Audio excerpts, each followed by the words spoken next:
അത്തം നാളുകാർക്ക് 10-ൽ വ്യാഴം, 12-ൽ കേതു, 6-ൽ രാഹു, 7-ൽ ശനി ഇങ്ങനെയുള്ള തൽക്കാല ഗോചര സ്ഥിതിയാണ് ഇപ്പോഴുള്ളത്.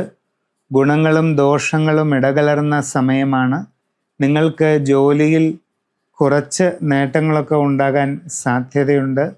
പുതിയ ജോലിക്ക് ശ്രമിക്കുന്നവർക്കത് സാധിക്കും. വിദേശ തൊഴിലിനു വേണ്ടി പരിശ്രമിച്ചു കൊണ്ടിരിക്കുന്നവർക്ക് അതും നടക്കുന്നതായിട്ട് കാണുന്നുണ്ട്. അന്യദേശങ്ങളിൽ വിവിധ മേഖലകളിൽ ജോലി ചെയ്തുകൊണ്ടിരിക്കുന്നവർക്കും പല രീതിയിലുള്ള അനുഭവ ഗുണങ്ങൾ വന്നു ചേരാനായിട്ടുള്ള സാഹചര്യങ്ങൾ ഉണ്ട്. നിങ്ങളുടെ കർമ്മരംഗത്ത് അതേസമയം അപ്രതീക്ഷിതമായ പല മാറ്റങ്ങൾക്കും സാധ്യതയുണ്ട്. എല്ലാ മാറ്റങ്ങളും നിങ്ങൾക്ക് അനുകൂലമായി കൊള്ളണമെന്നില്ല.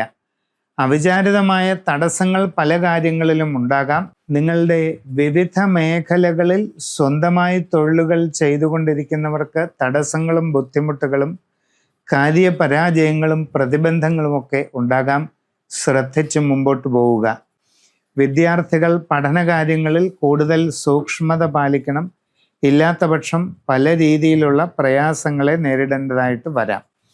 കച്ചവടക്കാർക്ക് സാമ്പത്തിക നഷ്ടങ്ങൾ, കാര്യപരാജയങ്ങൾ ഇതൊക്കെ അനുഭവപ്പെടാൻ സാധ്യതയുള്ള സമയത്തിലൂടെയാണ് മുമ്പോട്ട് പോകുന്നത്. ധനമിടപാടുകൾ കൂടുതൽ ശ്രദ്ധിച്ച് നടത്തണം.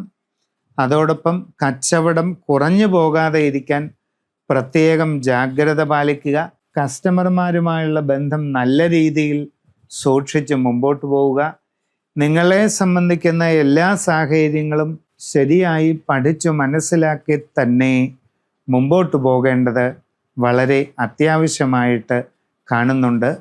നിങ്ങളുടെ ജാതകത്തിലെ ഇപ്പോഴുള്ള ദശാകാല സ്ഥിതിയും മറ്റ് സാഹചര്യങ്ങളും ശരിക്ക് പഠിച്ചു മനസ്സിലാക്കി പരിശോധിപ്പിച്ച് അതിനനുസരിച്ചുള്ള പരിഹാരങ്ങൾ ചെയ്യേണ്ടതാണ്.